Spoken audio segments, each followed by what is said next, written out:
সাতক্ষীরার তালায় ভূমিহীন পরিবারকে উচ্ছেদ করার অভিযোগ উঠেছে। প্রতিনিধি ইমন ইসলামের পাঠানো তথ্য ও ভিডিওচিত্রে দেখুন বিস্তারিত। তালা উপজেলা মাগুরা ইউনিয়নের ভূমিহীন অসহায় মৃত সোবহান গাজীর স্ত্রী রোজিনা খাতুনের 2 সন্তানসহ সরকারি খাস জমিতে মেলে মাথা গোঁজার ঠাঁই। কিন্তু স্থানীয় প্রভাবশালী মোহাম্মদ রেজাউল ও মোহাম্মদ মুকুল হোসেন ভূমিহীন পরিবারকে সরকারি জায়গা ছেড়ে দেওয়ার জন্য প্রতিদিন হুমকি দিয়ে আসছেন বলে ভুক্তভোগী পরিবার জানান। ভূমিহীন পরিবার রোজিনা খাতুন আরও বলেন, এই ঘটনায় আমার গ্রামবাসী প্রতিবাদ করলে রেজাউল ইসলাম ও মুকুল হোসেন থানা থেকে পুলিশ ও নায়েব দিয়ে জায়গা ছেড়ে দেওয়ার জন্য বলে যান। ভুক্তভোগী পরিবার রোজিনা খাতুন বলেন,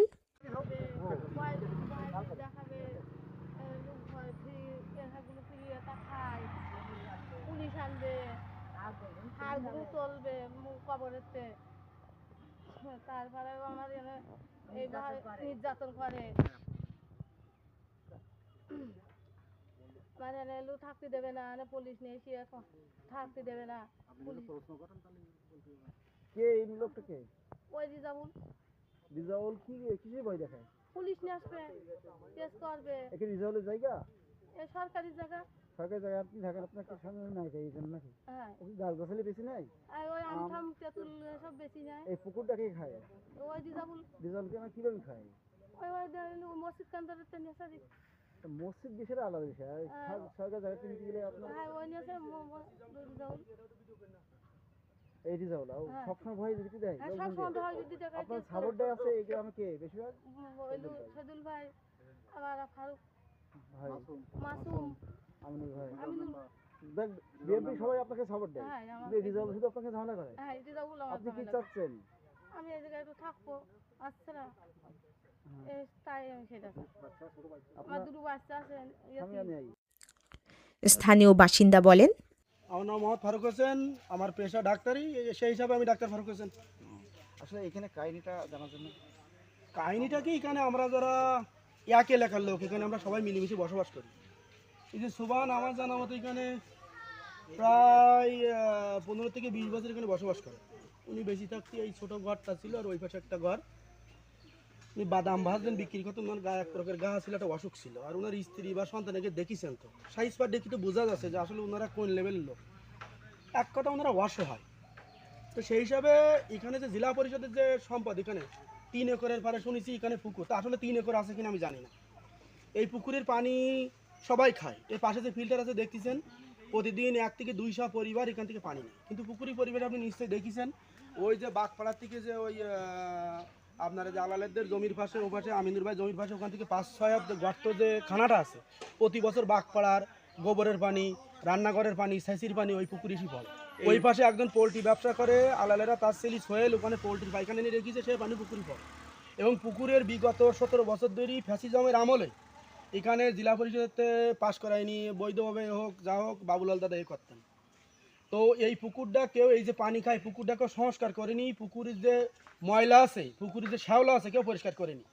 এখন সোবহানদের এই যে অবস্থা, গত বছর ওনার স্বামী মারা যায় সোবহান, এবং এলাকার অনেক ব্যক্তির কাছে জমি চাওয়া হয়েছিল, কেউ তার মাটি দেওয়ার জন্যই গোরস্থানের জায়গা দেয়নি। আর আমাদের মাগুর ইউনিয়নে অনেক ধনী লোক থাকলেও কোনো বেওয়ারির গোরস্থান তৈরি করা হয়নি এখনও, যার কারণে রিজাউল গলদারাষ্ট্রে কি ওনার অনেক অবদান আছে। উনি ওই এই জমিরই কোনায় ওখানে ওনার মাটি দেওয়ার ব্যবস্থা করেছিলেন, ওখানে ওনার খবরটাও আছে, দেখতে পারেন।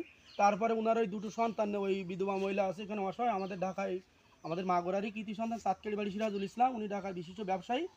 উনি 40,000 না 50,000 মতো এরকম টাকা দিয়েছেন যে এই ঘরটা যে জায়গায় আছে ওটা সংস্কার করে দেওয়া হোক। তো প্রথমে আমরা উদ্যোগ নিয়েছিলাম যে এখানে ইটের ঘর তৈরি করা, ওনারাই নিয়েছিল, রিজাউল চাচা আরও অনেক লোক। ইনারা ওনাগির সাথে অনেক কথাবার্তা শুনিনি, অনেক কথা দাম দিইনি, অন্য জায়গায় নিয়ে যাতে বলি। দীর্ঘদিন এখানে থাকে, এই পাড়ার লোকেদেরকে সেই চিনতে খায়, ওই জন্য ওনারা জাতি চায়নি। ওনারা তো একটু গুমু কাজরা মার্কার লোক দেখতেছেন। তো সেই হিসাবে সিরাজুল ভাই টাকা দেওয়ার পরে এখানে আমাদের মাগুর ইউনিয়নের বহুত লোকজন, এখানে আপনি বিএনপির লোক বলেন, জামাত বলেন, আমলিগ বলেন, জাতীয় পার্টি বলেন, জাসদ বাসদ বলেন, সবাই আমরা মানবতার দিচ্ছি, সবাই দলমত নির্বিশেষে আইসি তার সহযোগিতা করার জন্য। যেখানে তার ওই ইটের ঘর যখন হবে না, তখন পিলার দিয়ে অ্যাডভেস্টার দিয়ে সুন্দর করে কি টিন দিয়ে ঘেরা হোক। এবং ওনার বিরুদ্ধে অভিযোগ আছে যে উনি পুকুরি প্রস্রাব করে, পায়খানা করে। তা দেখেছেন যে কিরাম প্রস্রাব পায়খানা করে।